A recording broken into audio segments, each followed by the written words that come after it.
මධ්‍යලක්ෂ ප්‍රමේය. මධ්‍යලක්ෂ ප්‍රමේය කියන්නේ සාමාන්‍ය පෙළ ප්‍රශ්න පත්‍රයේ ජ්‍යාමිතීය ප්‍රශ්නකදී ඕනෑම ගානකට ජ්‍යාමිතීය ඕනෑම ගානක මධ්‍යලක්ෂ ප්‍රමේය සම්බන්ධ කරලා ගැටලු දෙන්න පුළුවන්. අපි බලමු මේ මධ්‍යලක්ෂ ප්‍රමේය කියන්නේ මොකක්ද කියලා. මධ්‍යලක්ෂ ප්‍රමේයදී ඉතාම සරල සිද්ධාන්තයක් තියෙන්නේ.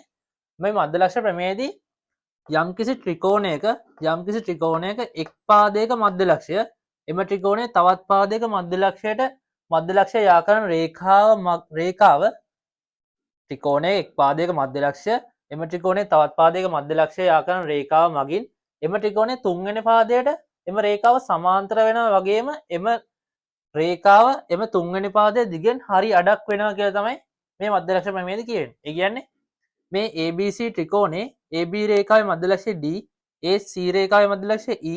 එතකොට මේ D ලක්ෂයයි E ලක්ෂයයි යා කරාම සෑදෙන DE රේඛාව BC රේඛාවට සමාන්තර වෙනවා වගේම මේ DE රේඛාවේ දිග BC රේඛාවේ දිගෙන් හරි අඩක් වෙනවා කියලා තමයි මේ මධ්‍යලක්ෂ ප්‍රමේයදී කියවෙන්නේ. එතකොට මෙන්න මේ මධ්‍යලක්ෂ ප්‍රමේයට අනුව අපිට එළවෙන්න පුළුවන් නිගමනයන් තමයි DE සමාන්තරයි BC සහ DE සමානයි භාගයයි BC. ඒ කියන්නේ DE රේඛාව සමාන්තර වෙනවා BC ට. ඒ වගේම DE දිග සමාන වෙනවා BC රේඛාවේ දිගින් හරි අඩකට. අපි මේක සම්බන්ධ කරලා අපිට උදාහරණ ගැටලුවක් විසඳන්න කිව්වොත් අපි එන්න වගේ XYZ ත්‍රිකෝණයක අපිට දෙනවා මෙන්න මේ E කෝණයේ අගය සොයන්න.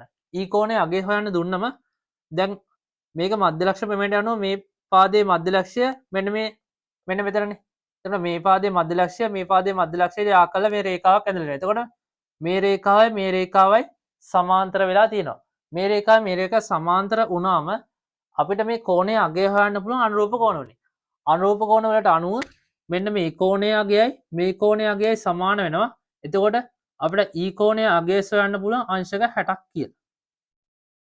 ඔන්න ඔය වගේ සරල සිද්ධාන්ත කොටසක් තමයි මධ්‍යලක්ෂ ප්‍රමේයදී තියෙන්නේ.